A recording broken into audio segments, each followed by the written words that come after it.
John, delighted to have your company again. We spoke last time we met about the importance of keeping regular communication, and as soon as I think you were boarding that flight, you dropped us a wee message and says let's get together. So first things first, how you doing?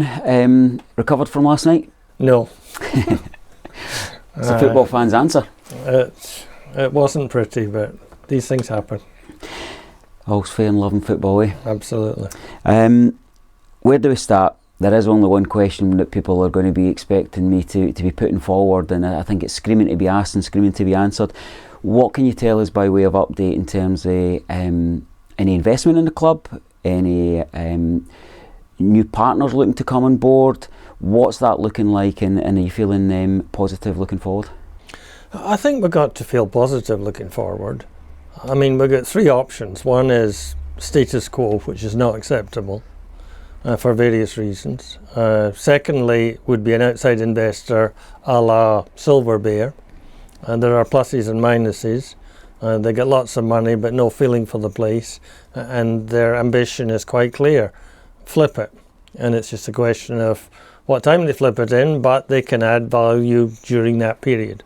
And then the third option is to get a local investor. And there aren't a rush of local investors, to be perfectly honest, who have got the time and the patience and the willingness to do it on their own. But we have received one investor pack, because we sent investor packs out to anyone who expressed an interest, and I'd say there have been about half a dozen people who've asked enough questions, half a dozen groups to suggest that they had an interest in at least finding out more. But we've received one investor pack completed, and we've had discussions with a number of options, and I'm fairly confident that come the close season we will have new people involved. But the people that we're looking to bring in are bringing expertise more than money, and that's what we need. We really need to improve our commercial offering because it's getting more competitive, it's becoming more digital. There are a lot of people who've got significant discretionary funds to invest in a day out at the football, but they're going down to Newcastle, or they're going down further to Manchester or to London, or to Dundee United, or to, dare I say it, Rangers and Celtic. So we've got to work at that, and we've been talking to a number of people coming in. We're confident, he says, looking for some wood to touch, that we can get someone who's had extensive Premier League experience to join us, and we hope to be able to announce that at the end of this month, being April, beginning of next month, May. So commercial's one area. In terms of football, we need to understand better the increasing complexity around players' contracts. We have not got the players' contracts right over the last few years. We've been pandering to agents. We have been signing one-sided contracts. We need to strengthen our area there. And we've got a guy who's got extensive experience, well respected in Scottish football, who's already involved on a day-to-day basis, but having seen it, having tasted it, we're hopeful is willing to commit to putting more in there. We also have some people who've had experience of running football clubs in the past. We do need a CEO. We need a CEO who understands the football business. And we've been talking to a number of potential candidates.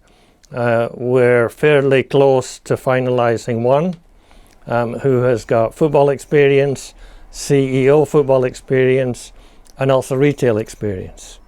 Because increasingly the shop is important. It's not just important for the football club, it's important for the community foundation, and it's a way of increasing the profile in the community. In the last year, you'll have seen the expansion of the range from just football stuff to more leisure stuff that's branded. That has been successful. but we want to build on that to the next level.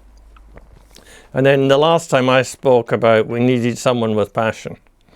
Not that I don't have passion, but as you get older, your passion changes, and we've got to look at bringing the younger generation in. We've got a couple of people who are close to being committed, who've got a tremendous amount of passion for football and for Raith Rovers.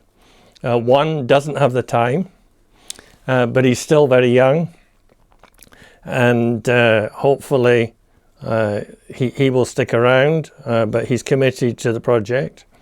And we've got another one who is going to commit the time to taking us to the next level. Now, will it happen? We're getting closer. We would hope to have it in place by the end of the season. When's the season going to end? If you'd asked me yesterday, I'd have been more hopeful it might have run on till the middle end of May. But maybe it's going to end at the beginning of May. So hopefully within the next 6 weeks, we'll be able to announce a new team. We have the people, we just don't know which ones are going to be in the starting 11 and which ones are going to be on the bench. But they're not bringing huge amounts of money in, they're bringing in expertise. And hopefully we can take the club to the next level. They've got very ambitious plans, but of course plans need financing. So again, we're looking at that.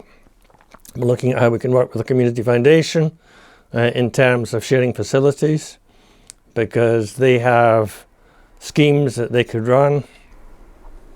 The stadium is pretty well used at the moment. They can use the Titan, they can use the 200 Club, because we have disability access. It's more difficult for them to use the Raith Suite or the Jim McMillan Lounge, purely because of the barrier of the stairs. So we're looking at the possibility of having more space available that people can access directly from the concourse level or the car park level. What are the positive outlook that you put forward last time we spoke? I mean, obviously you're kind of bound by confidentiality and you don't want to trip anything getting over the line when things are so sensitive. Last time we spoke, you said that there'll always be a Raith Rovers Day. Don't worry about that. That's the case. But what we're seeking to do is have a much more progressive Raith Rovers, and I think that's what you're kind of outlining there.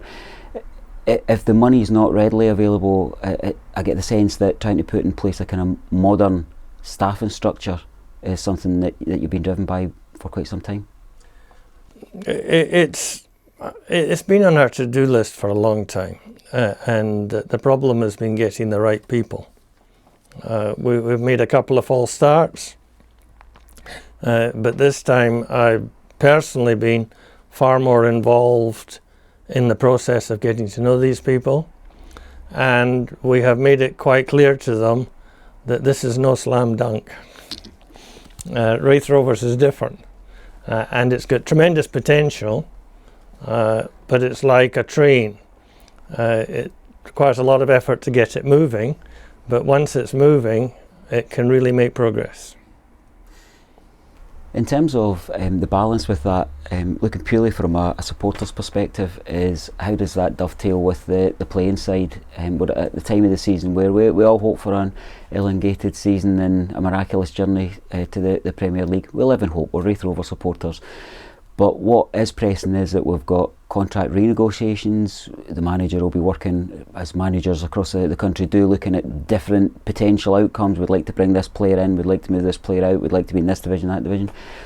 How will these developments work in terms of Ian Murray's perspective? Well, I mean, at some point you've got to ask Ian. But over the last 3 or 4 years, we have been trying to improve our recruitment process. We have invested in things like Y-Scout and various other things, up the Catapult GPS system, bringing in a full-time sports scientist, full-time data analytics. The encouraging thing is talking to some of the people who are looking to support us and to help us get to the next level. They are very systematic. They have a system, and hopefully we will be able to follow that system. And I know that the people who are coming in have got very good football contacts. They have a system that they want to help us introduce at Raith. For an accountant, it resonates because it's about benchmarking, it's about stats. And this is where it's dangerous, because you always have a tendency to recruit people who think the way that you do. But for me, Raith Rovers needs to have young, hungry players. And that's very much their focus. And if you do have young, hungry players, you can have slightly more players, because the more experienced players command higher salaries, they've got mortgages, they've got wives, other things that have got to be taken into consideration. So we've had some preliminary discussions with the manager about what he's looking at for next season.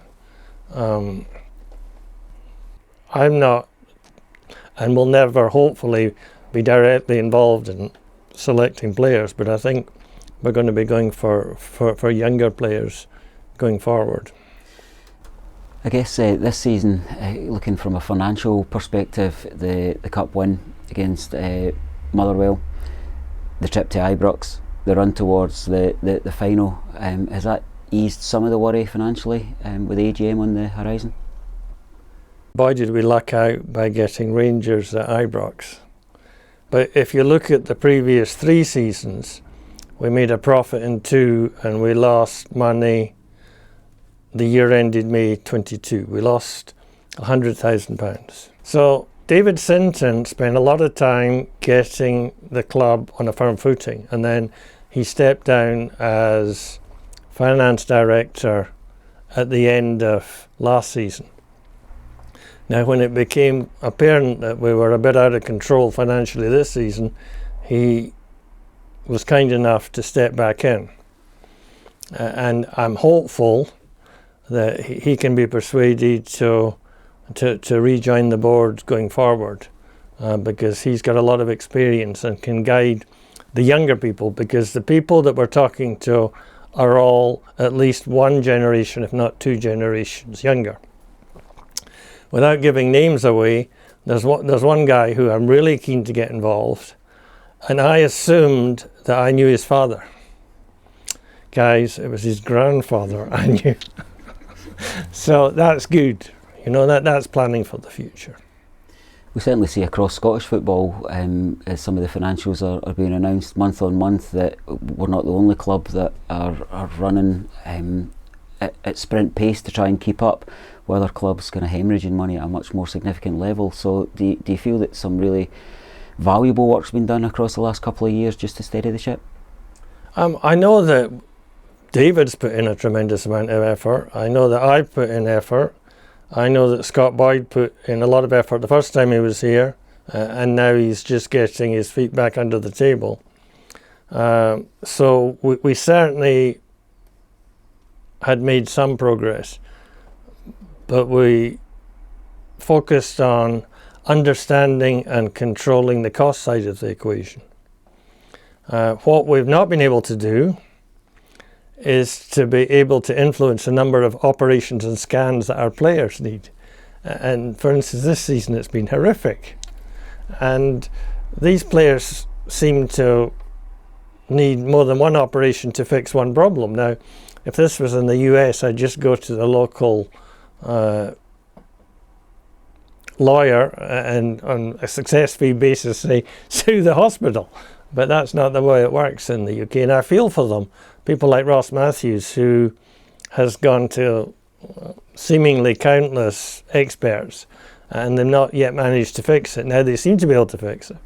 And Jamie Gullen and Ethan Ross have had the same thing. Nobody could really understand what it was, and hopefully Ethan's now fixed and Jamie's on the mend, so things are heading in the right direction. Tell us about the stadium. You've been custodian of this for a number of years, and more recently, especially through a time of kind of unprecedented investment. What are the plans moving forward? Are you hopeful that again we'll see another step forward for this? We know it's like the Forth Road Bridge. We know that you service at one end, but do you feel you're kind of getting on top of where we need to be? Because I think last time we spoke there was the kind of £500,000 investment that may have been required. Where are we standing with the stadium? The £500,000 repair bill is still there, but it's not something that we're planning to deal with in its entirety immediately. We are looking at how can we invest in the stadium in ways that will generate revenue.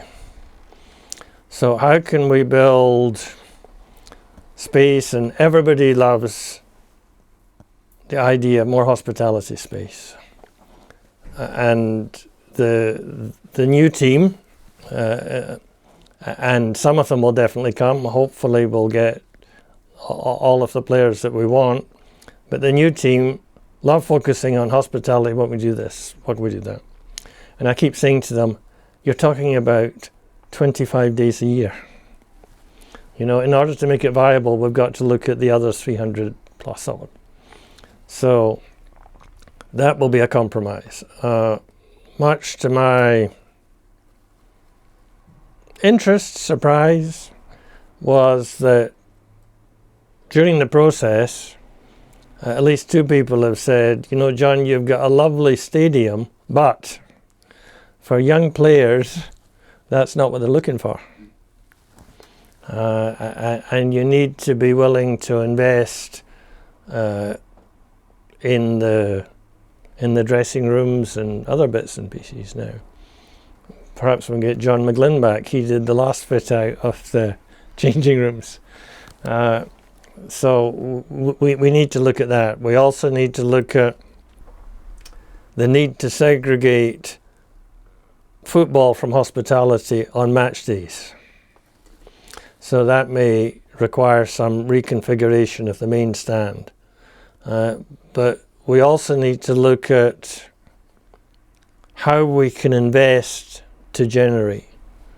And I don't want to steal anyone's thunder, but they've come up with some very good ideas. And hopefully some of those will be in place for the start of next season. As I said earlier, we respect that you're walking this fine line, because you've certainly with RaithTV and by default the wider support who watch the interviews, you've always been an open book. I've never came to an interview where I've had guidelines or structures of you can and you can't ask. I have said to you before, what do you want to focus on? You've said that's your job, not mine. Yeah. So I respect that we're kind of bound by confidentiality, but the overarching thing that strikes me today is that there seems to be a real sense of hope in your description. Are you comfortable with what's unfolding? I'm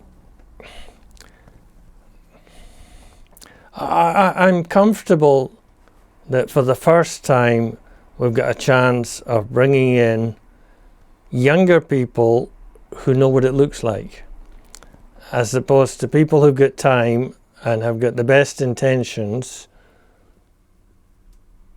but are trying to impose an accounting firm structure on a football club or another business's structure on a football club, and we've got people who have enough experience of running football clubs. That will make a tremendous difference. John, well, thank you for your time, and I have to say, just as someone who at times feels like he lives in this stadium, I was joking that I think I owe you some dig money, having been there last night for so long and straight back down today. You've really piqued my interest, and it sounds that there's some really exciting possibilities and potential. We'll wish you all well for hopefully getting that over the line, and we'll catch up soon. Okay, thank you.